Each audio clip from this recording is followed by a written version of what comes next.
Hai, kali ini kita akan membahas materi tentang pembuatan grid atau garis bantu. Langsung saja kita mulai. Dalam tutorial kali ini, saya akan menunjukkan kepada kalian lebih detail mengenai cara membuat grid mandala atau bisa disebut dengan garis bantu. Grid digunakan untuk membantu membuat pola atau pattern mandala agar lebih presisi dan membuat pola yang simetris. Langkah ini adalah langkah yang paling mendasar dalam pembuatan mandala loh. Semakin banyak garis bantu, akan semakin detail pola atau pattern yang akan kita buat. Alat yang digunakan adalah penggaris. Penggaris busur 360 derajat, pensil, penghapus, dan jangka.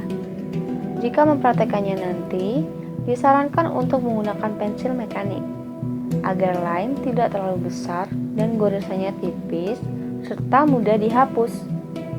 Kita mulai. Langkah pertama adalah menentukan titik tengah kertas atau titik pusat mandala. Di sini saya menggunakan media kertas ukuran 15 x 15 cm dan ingin membuat mandala berdiameter 13 cm. Cara menentukan titik tengah agar tepat berada di tengah kertas adalah dengan mengukur lebar kertas lalu dibagi dua. Contoh, ukur panjang lebar kertas horizontalnya 15 bagi 2 sama dengan 7,5 cm. Lalu buat garis horizontalnya.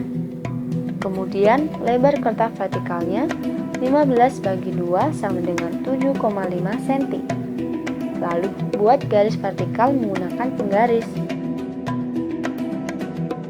Selanjutnya, kita lanjutkan dengan menentukan diameter mandala yang akan kita buat.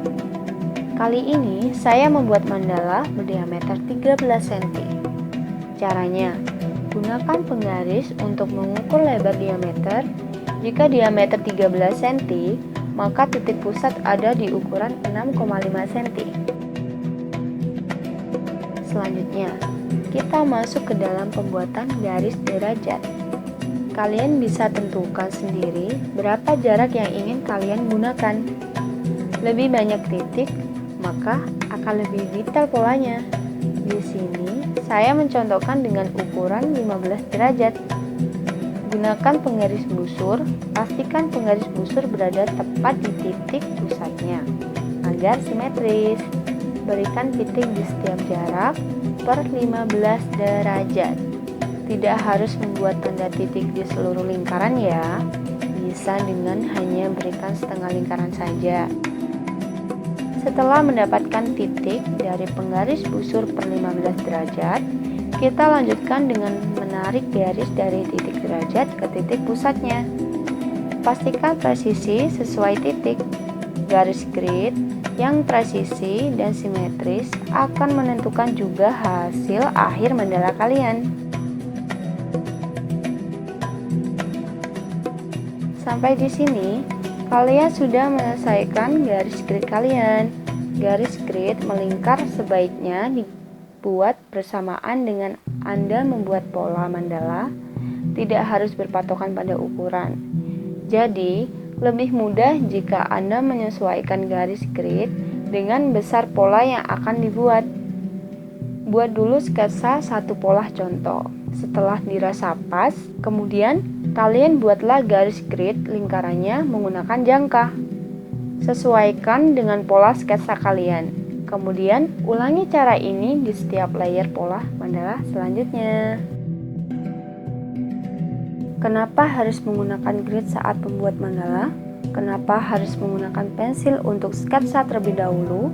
Grid membuat setiap ukuran pola yang kita buat memiliki bentuk, lebar, tinggi, dan ruang yang sama. Karena kerapian dan presisi juga poin utama dalam pembuatan mandala. Membuat sketsa dengan pensil bertujuan untuk menghindari kesalahan yang pasti terjadi. Kembali lagi, setiap orang memiliki caranya tersendiri dalam membuat mandala. Ini cara yang saya gunakan untuk membuat mandala. Ada juga proses pembuatan grid tanpa menggunakan penggaris busur.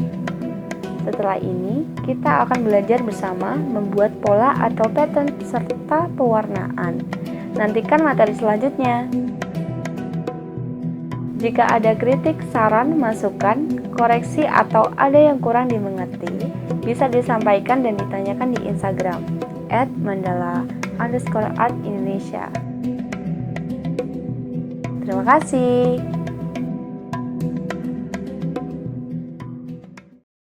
Kenapa harus menggunakan pensil untuk Ih, salah lagi. Ya Allah.